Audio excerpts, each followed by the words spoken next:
The last one left. The space station floated in the darkness of space, cold and lifeless. It was old, rusted, and forgotten by most of the galaxy. But today, something was happening inside. In a small, dimly lit room, a group of aliens stood in a circle, whispering among themselves. At the center of the room, on the cold metal floor, sat a tiny figure, alone, scared, and unwanted. The last orphan of the Zorkan race. Zori was small, barely the size of a human child. Its skin was a pale blue, its large eyes filled with fear. It had thin, weak arms and legs, and its clothes were torn and dirty. Zori did not cry. There was no point. It already knew the truth. Nobody wanted a Zorkan. Not anymore. An alien with rough, gray skin, known as Varric, sighed loudly. "What do we do with it?" he asked, looking at the others. Another alien, a tall, insect-like creature, clicked its mandibles. "No one will take it. The Zorkans are gone. This one is useless." A third alien, a heavy-set reptilian, growled. "We can't keep feeding it. We should throw it into space." Zori flinched but did not speak. It had no voice here. It had no choice. The aliens continued talking, arguing about what to do. Some wanted to sell it as a servant. Others thought it was better to get rid of it quietly. Nobody thought of saving it. Then, the door to the room slid open with a hiss. A human walked in. The room fell silent. Humans were rare in this part of the galaxy. Most aliens feared them. They were strong, unpredictable, and dangerous when provoked. This human was tall and broad-shouldered, wearing a worn-out flight jacket with a patch on the sleeve. His boots thudded against the metal floor as he stepped inside. He had short, dark hair and a rough, unshaven face. His expression was calm, but his sharp eyes scanned the room like a soldier sizing up a battlefield. His name was Captain Jack Carter. Jack looked down at the small orphan on the floor. Then he looked at the aliens. "What's going on here?" he asked, his voice deep and steady. Varric stepped forward. "It's an orphan. A Zorkan. Nobody wants it." Jack raised an eyebrow. "So?" The reptilian alien crossed its arms. "So we're deciding what to do with it. It has no value." Jack frowned. He glanced at the child again. Zori sat still, its head lowered, waiting for its fate. Something about that look, the quiet acceptance of death, made Jack's stomach tighten. He had seen that look before. Long ago, during the war, he had seen it on the faces of abandoned children, on the faces of people who had lost everything. It was the look of someone who no longer expected kindness. Jack exhaled and stepped forward. "I'll take it." The aliens blinked in surprise. Varric frowned. "You? What?" Jack crossed his arms. "I'll take the kid. Give it to me." The room filled with murmurs. The insect-like alien hissed, "Why would a human want a Zorkan? Their kind was wiped out in the war. You don't owe them anything." Jack's eyes darkened.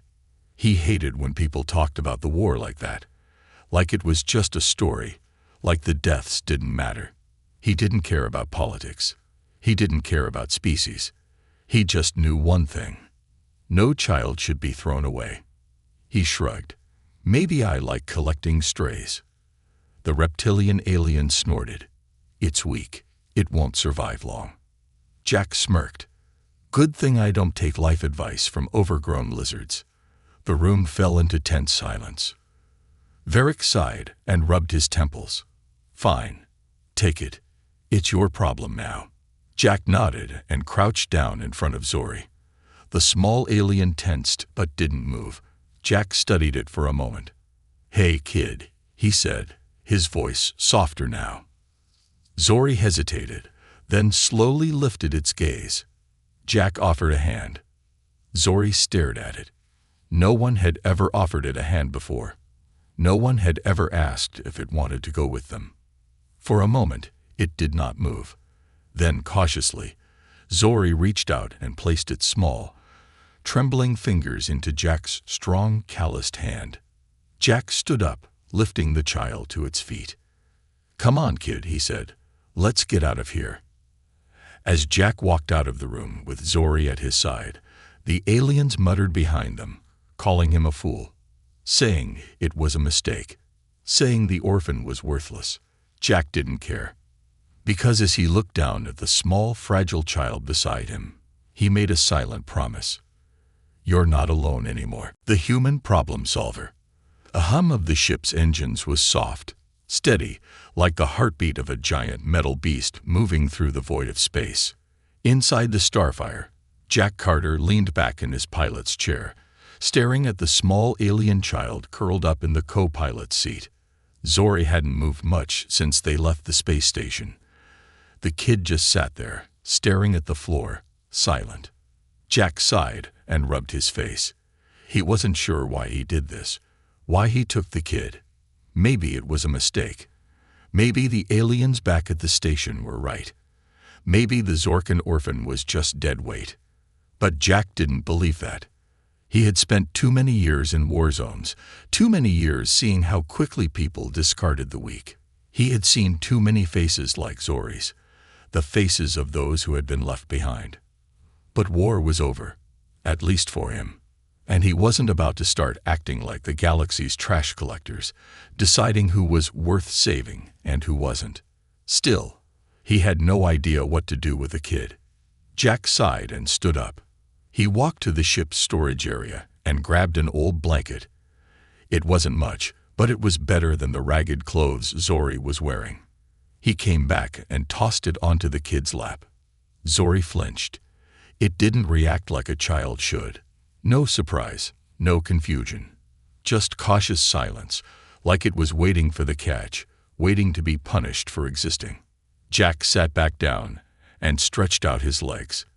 "It's a blanket," he said. "You know, for warmth. You do get cold, right?" Zori's large black eyes flickered toward him, then back down. Slowly, it reached out, touching the fabric like it wasn't sure if it was real. After a long pause, Zori pulled it around its thin body and curled up tighter. Jack watched, waiting for a thank you or even a nod of acknowledgement. Nothing. Jack exhaled. Not much of a talker, huh? Zori kept its gaze on the floor. Jack wasn't sure if it was scared or just didn't understand him. Either way, this was going to be a long ride. After a moment, Zori spoke. Its voice was small, hesitant, almost mechanical, like it hadn't used words in a long time. "Why?" Jack raised an eyebrow. "Why what?" Zori's fingers tightened around the blanket. It still didn't look at him. "Why did you take me?" Jack leaned back, folding his arms.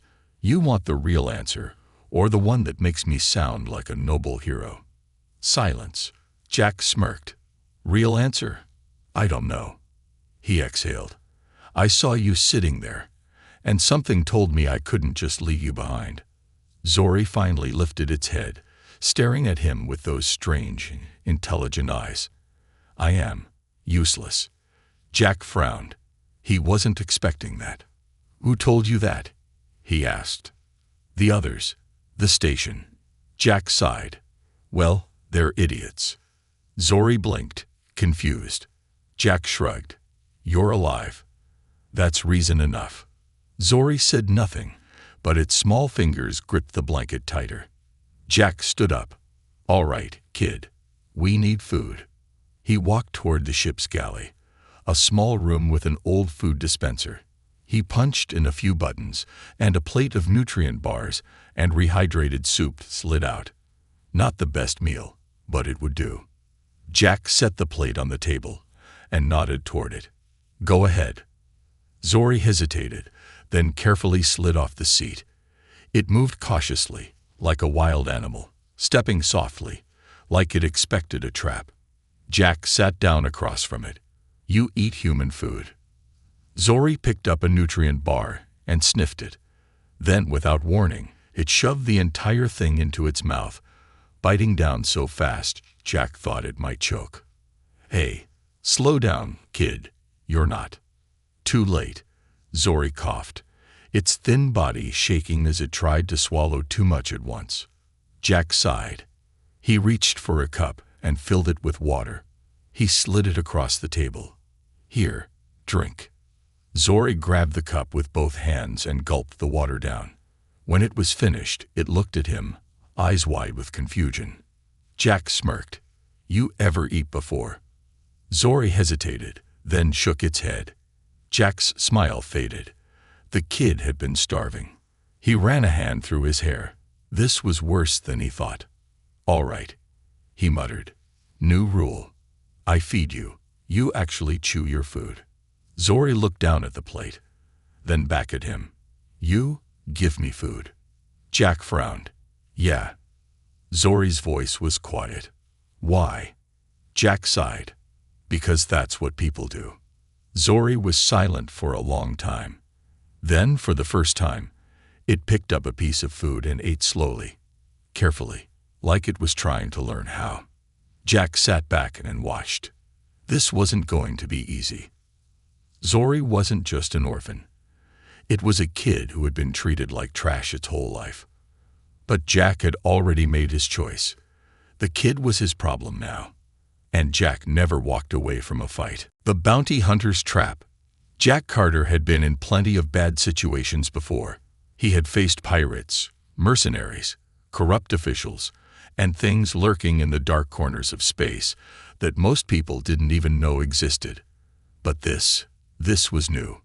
Taking in an alien orphan wasn't exactly in his life plan. But here he was, standing in the middle of a crowded, noisy space station, with a kid clinging to the sleeve of his jacket like a lost puppy. The station was called Dagger's Rest, a halfway point for traders, smugglers, and anyone trying to disappear. It was the kind of place where people didn't ask questions, but they were always watching. Jack didn't like it. Too many eyes. Too many dangers. But he needed supplies. And Zori needed something other than nutrient bars to eat. Stay close, Jack muttered as they walked past a row of vendors, selling everything from alien tech to questionable-looking food. Zori didn't reply. The kid had barely spoken since their last conversation on the ship, but Jack could feel the small alien's eyes darting around, taking in everything. He stopped in front of a vendor selling fresh food. He picked up a piece of dried meat, inspecting it. This any good? The vendor, a four-armed reptilian, bared its teeth in something that might have been a smile. The best in the sector. 5 credits.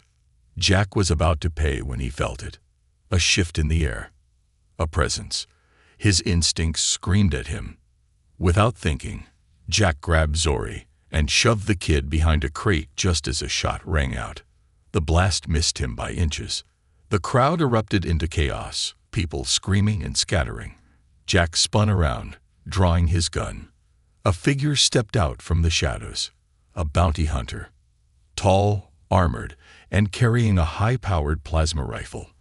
The kind of weapon that could burn through ship hulls if you weren't careful. Jack's grip tightened on his gun. You mind telling me what the hell that was for? The bounty hunter tilted his head. His helmet's visor glowed red. The kid, he said, voice flat and mechanical. Hand it over. Jack felt Zori tremble behind him. Not gonna happen, Jack said, keeping his tone casual. The bounty hunter took a step forward. You don't understand, human. That orphan is worth a fortune. You don't want to get in the way of this. Jack smirked. See, the thing is, I already did. The bounty hunter didn't reply. He just raised his rifle. Jack moved first. He grabbed a metal tray from a nearby stall and threw it. It hit the bounty hunter's visor with a loud clang, buying him just enough time to grab Zori and run. Move, kid. Zori didn't need to be told twice. They bolted through the marketplace, weaving between screaming civilians and overturned stalls. Behind them, more bounty hunters emerged. Jack cursed. How many of these guys were there? Blaster fire tore through the air, hitting walls, stalls, and unlucky bystanders who weren't fast enough. Jack pulled Zori into a side alley, his mind racing. They needed an escape. Fast. This way, he hissed, dragging the kid toward an old maintenance tunnel. The bounty hunters were close, too close. Then something unexpected happened. Zori stopped running. Jack spun around. "Kid, what the hell are you doing? We need tow." But Zori wasn't listening. The small alien's body was glowing. A soft, pulsing blue light radiated from its skin, growing brighter with each second. The air around them hummed with energy. The bounty hunters hesitated. One of them whispered, "Impossible." Zori's eyes flashed. And then, a shockwave exploded from the kid's body. The bounty hunters were blasted backward, crashing into walls and crates. Sparks flew. Windows shattered. The entire alley trembled from the force of it. Jack barely had time to throw up his arms against the light. When it finally faded, he looked down at Zori. The kid was shaking, breathing hard, eyes wide with confusion and fear. Jack let out a low whistle. "Well, that's new." Zori staggered. Jack caught the kid before they collapsed. The bounty hunters were down, but they wouldn't stay that way for long. Jack scooped Zori up and ran. They had bigger problems now. Because whatever just happened, it meant Zori was more than just an orphan. It meant people were willing to kill for that power. And Jack had just painted a massive target on both of them. The hidden power. Jack Carter slammed the controls, and the Starfire roared to life. Engines flared, burning blue as the ship shot out of the space station's docking bay. Behind them, alarms blared. The bounty hunters weren't done. They were scrambling to their ships, ready to chase. But Jack wasn't in the mood for a fair fight. "Hold on, kid," he muttered, gripping the thrusters and twisting the ship into a sharp, stomach-dropping maneuver. The Starfire lurched, flipping sideways between two massive cargo haulers. Blaster fire streaked past them, missing by inches. Jack grinned. Amateurs. A warning light flashed. The comm system buzzed, and a cold, mechanical voice crackled through the speakers. "There's nowhere to run, Carter. Hand over the Zorkin." Jack snorted. "You guys just don't give up, do you?" He flicked a switch, cutting the transmission. Annoying bastards. Zori was silent in the co-pilot's seat, hugging their knees. The kid hadn't said a word since the alleyway. Since they had unleashed that shockwave. Since they had sent a group of trained bounty hunters flying with nothing but pure energy. Jack glanced at the kid. They looked terrified. Not of the bounty hunters. Not of him. Of themselves. He didn't like that. He didn't like the way the kid kept staring at their own hands, as if afraid of what they might do next. Jack switched the ship to autopilot, set a course toward a dead zone in space, somewhere the hunters wouldn't follow. Then he turned in his seat, facing Zori fully. "All right, kid. Talk to me." Zori didn't answer. Jack sighed and leaned back. "That thing you did back there, the whole shockwave explosion, whatever it was. You wanna explain?" Zori's fingers tightened on their sleeves. I don't know." Jack frowned. "Come on, kid. You had to feel something." Zori shook their head quickly, eyes wide. Panicked. "I didn't mean to do it." Their voice was barely above a whisper. "I didn't know I could." Jack studied them. The kid was trembling. This wasn't excitement. This wasn't relief. This was pure fear. Jack sighed. "Okay, let's start with the basics. That was energy. Real, raw energy coming from you." He waved a hand. "That's not normal, even for aliens. So what does that mean?" Zori hesitated. Their small fingers clawed at their arms, as if trying to hold something back. Then, finally, they whispered. "My people had abilities." Jack's eyes narrowed. "Abilities? You mean all Zorkins could do that?" Zori shook their head. "No, not like this." They swallowed hard, gaze darting away. "It's not supposed to be like this." Jack waited, giving the kid time. Finally, after a long silence, Zori spoke again. "My people, we had something inside us. A connection to energy." They swallowed, but it was weak. Just small things. We could sense things. Feel the flow of power in machines, in nature. But not like. They hesitated. Jack finished for them. Not like what you did back there. Zori's breath shuddered. They nodded slowly. Jack rubbed his jaw. All right. So either you're special, or something's different about you. Zori didn't respond. Jack watched them closely. He had been around long enough to recognize when someone was holding back.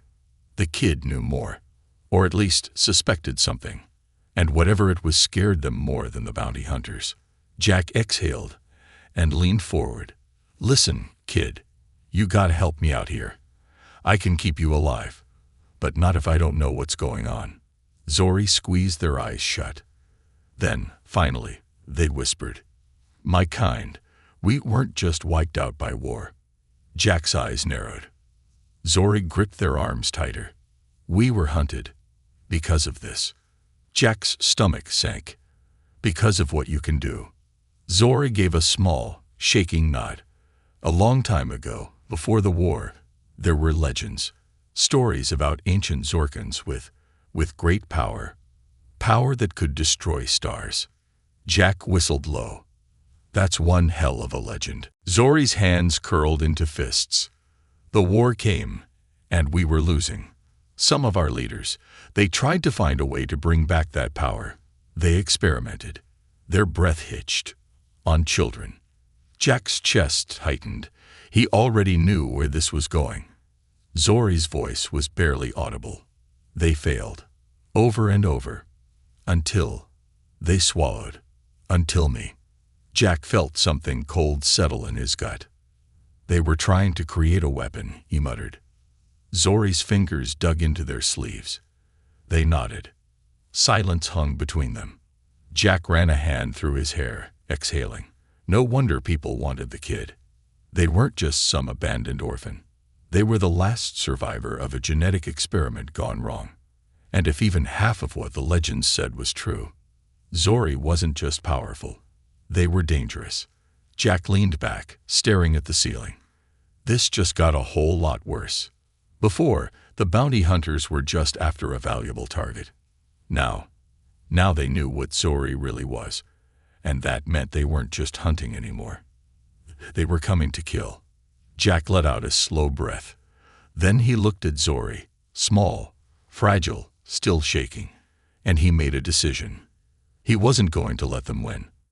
Jack Carter had never been the kind of man to back down from a fight. And if the whole damn galaxy wanted this kid dead, well, the galaxy was in for one hell of a surprise. The truth about Zori. The starfire drifted silently through the void, hidden deep in the debris field of a long-forgotten battle. Jagged wreckage floated all around them. The broken bones of ships that had once been part of something bigger, an army, a war, a cause.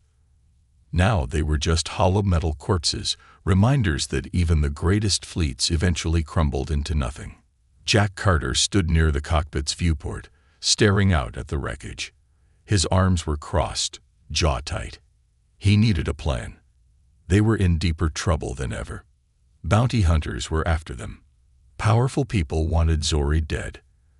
And now, thanks to their little surprise back at the station, it was only a matter of time before the galaxy's biggest players realized exactly what Zori was, a living weapon. Jack sighed and rubbed his face. His gut told him one thing: running wasn't enough anymore. They needed answers, and more than that, they needed a way to fight back. Behind him, Zori sat in the co-pilot's chair, staring at their hands. Their fingers twitched slightly, as if they were trying to summon that strange energy again. But nothing happened. Jack turned. Trying to blast me across the room again, kid. Zori flinched, looking up fast. And no. Their voice was small, panicked, like they thought he was angry. Jack sighed and walked over, dropping into his own chair. Relax. Just making a joke. Zori hesitated, then lowered their gaze again. I don't know how I did it. Jack leaned back, studying them. You ever do anything like that before? Zori shook their head. Never. Jack rubbed his chin. But you knew your people used to have powers, and you knew they tried to bring them back. Zori nodded slowly. I was one of their last experiments. But it never worked. I never showed anything special. Jack frowned. Then why now? Zori hesitated. Their fingers curled against their knees. I don't know. Jack exhaled. He wasn't a scientist. He wasn't a mystic. He was just a pilot who knew how to survive in a galaxy that didn't give second chances. But if there was one thing he understood, no power came without a cost. Something had changed in Zori. Something had awakened. And whatever it was, the wrong people were going to want it. Jack stood. All right, kid. Time to stop guessing. We need to find out what's inside you. Zori looked up. How? Jack cracked his knuckles. I know a guy. A visit to an old friend. The space station was hidden deep in the Eldrin Nebula, surrounded by electric storms and shifting gravity wells. It wasn't the kind of place most people could reach. But Jack Carter wasn't most people. As the Starfire approached, the station's exterior came into view, a massive rusted hunk of metal, barely held together by patches of makeshift repairs. Zori frowned. This place looks like it's falling apart. Jack smirked. It probably is. They docked at one of the station's side ports, and Jack led Zori down the ramp into the dimly lit corridors. The air smelled like old metal and engine fumes, the kind of scent that never really left a place. Jack knocked on a thick metal door. Once, twice, 3 times, a voice grumbled from the other side. Go away. Jack grinned. Nice to see you too, Doc. There was a long silence. Then the locks hissed open, and the door slid aside. A man stood there, tall, thin, wild gray hair sticking in every direction. His eyes were sharp, scanning Jack like he was a puzzle that needed solving. Dr. Felix Roque, one of the best genetic scientists in the galaxy, and also one of the most wanted. Roque scowled. You brought company. Jack gestured to Zori. Yeah, well, this kid's special. Roque's gaze flicked to Zori. His scowl deepened. Oh hell. Jack smirked. Told you it was interesting. The tests. Roque's lab was cluttered. Wires, machines, and tech that probably shouldn't exist. The old scientist muttered to himself as he ran scans, his fingers dancing over controls like a pianist playing an insane melody. Zori sat still on the exam chair, looking nervous. Jack leaned against the wall, watching. Anything yet? Roque didn't look up. Oh, plenty. None of it good. Jack's stomach tightened. Be specific, Doc. Roque sighed and turned. This kid isn't just an experiment. They're the last successful test. Zori's breath hitched. Roque pulled up a holographic scan, showing Zori's DNA twisting in strange, unnatural ways. The Zorkan experiments were trying to do something crazy, activate dormant genetics from their ancient ancestors. But every subject either died or, well, let's just say they didn't survive long enough to control it. Jack folded his arms, but Zori's different. Roque nodded. Their body adapted. The energy you saw, it's still in there. He pointed at the scan. This kid isn't just a weapon. There's something new. Zori swallowed hard. But I can't control it. Roque exhaled. Not yet. Jack frowned. Can we stop the bounty hunters from tracking them? Roque hesitated. No. If they know what the kid is, they won't stop. Ever. Zori's fingers clenched into fists. So what do we do? Jack looked at them.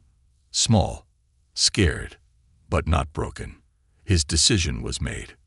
We stop running, he said. We fight back. Zori's eyes widened. But how? Jack smirked. The old fighter in him was waking up. I have a few ideas. And just like that, a war had begun. The final battle. The Starfire was no warship. It was a fast, tough little vessel, built for smuggling, not dogfighting. But today, it would have to be something more. Jack Carter stood in the cockpit, his fingers tightening around the controls. Through the viewport, he could see the incoming fleet. 3 bounty hunter ships, each one built for speed and destruction. Their dark hulls gleamed under the distant light of a dying star, their weapons already charging. They had found them. They always would. Jack exhaled. No more running. Behind him, Dr. Roque was scrambling through data screens, mumbling to himself. This is insane. You do realize that, right? Jack smirked. You keep saying that like it's a bad thing. Zori stood near the center of the cockpit, clutching the edge of the console. Their small frame was rigid, tense, but their eyes burned with something new. Something that hadn't been there before. Determination. Jack turned to them. You ready, kid? Zori hesitated. What if I can't do it again? Jack crouched to their level. Hey. He placed a firm hand on their shoulder. You did it before. You'll do it again. But what if I lose control? Jack's grip tightened slightly. Then I'll be right there to bring you back. Zori swallowed hard. Then, slowly, they nodded. Jack stood. All right, let's make these bastards regret coming after us. The first strike. The enemy ships opened fire first. Bright streaks of plasma cut through the void, screaming toward them. Jack yanked the controls, and the Starfire rolled sideways, diving between floating debris. Explosions erupted around them, shaking the ship. Shields holding. Barely. Roque shouted. Jack growled. Then let's give him something to worry about. He flipped a switch, and the Starfire's forward cannons blazed to life. Twin beams of red-hot plasma shot toward the nearest enemy ship, striking its hull and sending it spiraling off course. 1 down, 2 to go. But the other 2 ships were faster, more aggressive. They split apart, flanking him, trying to pin the Starfire in place. Jack's instincts kicked in. He knew their play. Not today, he muttered, twisting the ship into a reverse dive, engines screaming as they rocketed straight toward the largest chunk of space debris, an abandoned battleship drifting through the void. Jack, Roque warned, gripping the console. That's a dead end. Jack grinned. Not for us. The Starfire twisted through the gutted remains of the old battleship, weaving between jagged, broken metal as the bounty hunters raced after them. And then, Jack cut the thrusters. The Starfire suddenly dropped downward. The bounty hunter ships, unable to stop in time, slammed into the debris field. One of them clipped a massive, floating hull fragment, spinning out of control before exploding into fire and shrapnel. Jack whooped. That's 2. But the last ship, the biggest one, was still coming. The hunter and the hunted. A deep mechanical voice crackled over the comms. You cannot win, Carter. Jack recognized the voice. The leader of the bounty hunters. A man only known as Corin. Cold. Precise. Relentless. Jack smirked. Funny. I was about to say the same thing to you. The enemy ship fired another volley, and the Starfire rocked violently. Roque shouted, shields at 15%. Jack cursed. They weren't going to last much longer. Then he saw it. Zori. Their eyes were glowing again, pulsing with that strange, alien energy. Jack felt something shift in the air around them. A low hum, like a storm building inside the ship. Zori clenched their fists. Let me try. Jack hesitated. Kid. Zori stepped forward. I have to. Their voice was steady. Certain. Jack looked at them, then nodded. Do it. The power awakens. Zori closed their eyes. And then everything changed. The hum became a roar. The air crackled. The lights in the cockpit flickered wildly. And then Zori lifted their hand. Outside the Starfire, something impossible happened. The debris field moved. Not slowly, not naturally. It shifted like a living thing, responding to Zori's will. Jack watched in silent shock as the broken wreckage of the battlefield began to swirl, forming a whirling vortex of metal and ruin. Coran's ship tried to pull away. Too late. The debris rushed toward it, crashing down in an unstoppable storm. 1,000 tons of metal slamming into the bounty hunter's ship from all sides. Coran tried to escape. He failed. His ship was crushed, the wreckage collapsing around it like a fist. And just like that, the battle was over. Aftermath. Zori staggered, their body flickering with fading energy. Jack caught them before they collapsed. "You did it, kid." Zori's breathing was ragged.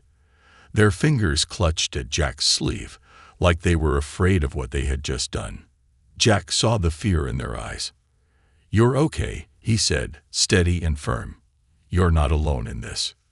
Zori swallowed, then nodded weakly. Roke, still staring out the viewport in shock, muttered, "That was impossible." Jack smirked. "Yeah, that's kinda our thing now." He turned back to the controls, setting a new course. The bounty hunters were gone. But this wasn't over. If Coran had known about Zori, others would too. This was just the beginning. Jack glanced at Zori. Small, powerful, scared, but not broken. They were done hiding. They were done running. Whatever came next, Jack and Zori would face it together. The fate of the last orphan.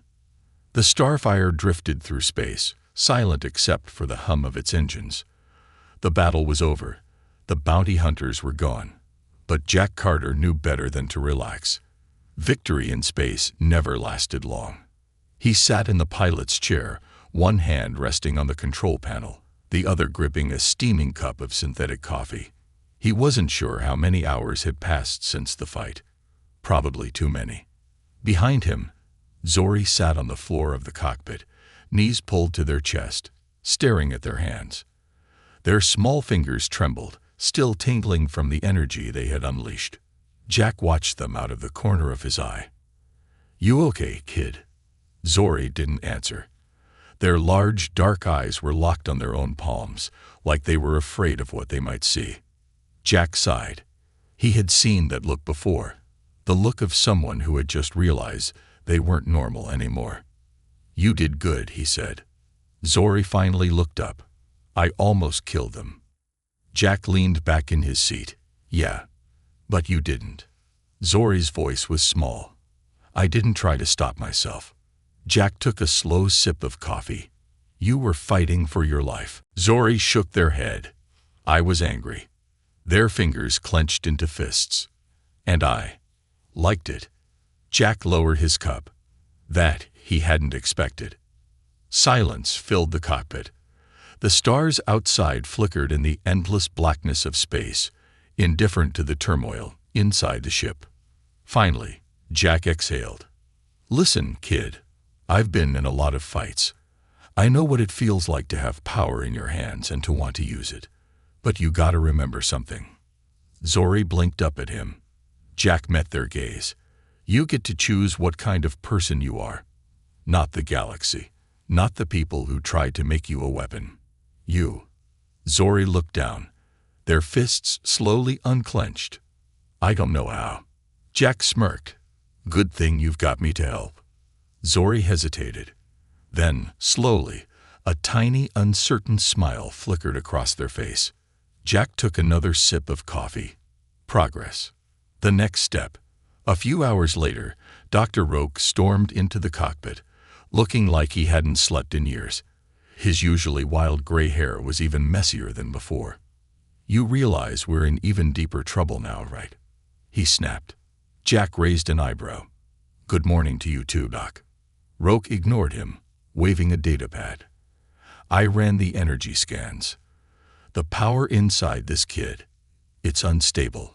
Whatever the Zorkans were trying to do, they succeeded, just not in the way they expected. This isn't some hidden bloodline magic, Carter. This is rewritten genetics. The power is evolving inside them." Jack's smirk faded. "Evolving?" Roke nodded. "It's growing. And if Zori doesn't learn how to control it, it could consume them." Zori, who had been listening quietly, tensed. Jack glanced at them. You saying they're a time bomb? Roke sighed. No, I'm saying they could become one. Zori's breath hitched. Jack saw the fear creep back into their eyes. Hey, he said, his voice steady. We'll figure this out. Roke threw up his hands. And how exactly do you plan to do that? No one else in the galaxy has this power. There's no guidebook for starborn energy mutations. Jack shrugged. Guess we'll have to get creative. Roke muttered something under his breath about idiots and suicidal plans, but Jack ignored him. He turned back to Zori. What do you think, kid? You up for a little training? Zori hesitated. Then they nodded. For the first time since they met, Zori wasn't just reacting. They were choosing. Jack grinned. All right then, let's get started. The first lesson. The cargo bay wasn't much of a training ground, but it would do. Jack and Zori stood facing each other, surrounded by old crates and spare ship parts. Okay, kid, Jack said, crossing his arms. Show me what you got. Zori frowned. What do you mean? Jack smirked. I mean, hit me. Zori's eyes widened. What? You heard me. Jack took a step back and spread his arms. Try to push me. Just a little. See if you can control it. Zori hesitated. I don't want to hurt you. Jack chuckled. Kid, I've been in bar fights on 5 different planets. You won't be the first to knock me on my ass. Zori exhaled slowly. Then, cautiously, they raised a hand. Jack felt it before he saw it. A faint tremor in the air. A pull, like gravity shifting slightly. The dust around them stirred, rising in soft spirals. Zori's hand glowed faintly, just a flicker of blue light. Then, boom! Jack was launched backward. He slammed into a crate with a loud tejuti. The entire ship shuddered from the impact. Zori gasped, eyes wide. Jack. Jack groaned. Okay, good start. He pushed himself up, shaking his head. Maybe a little less next time. Zori rushed over, panicked. I didn't mean to. Jack held up a hand, cutting them off. I'm fine. He smirked. See, I told you you had it in you. Zori stared at their hands, breathing hard. I controlled it. Jack nodded. Yeah. And next time, we fine-tune it. For the first time, Zori looked hopeful. Jack clapped them on the shoulder. We're gonna turn you into something this galaxy's never seen before, kid. The road ahead. That night, Jack sat alone in the cockpit, staring at the stars. The bounty hunters were gone. For now. But others would come. People would hunt Zori for what they could do. For what they might become. And Jack knew he couldn't fight them all forever. But he also knew one thing for damn sure. Zori wasn't alone anymore. Whatever came next, they'd face it together. Jack took a deep breath, then smiled to himself. The last Zorkan orphan, huh? He muttered. Let's see what the kid can really do. And with that, he set a course for the unknown. The adventure was just beginning.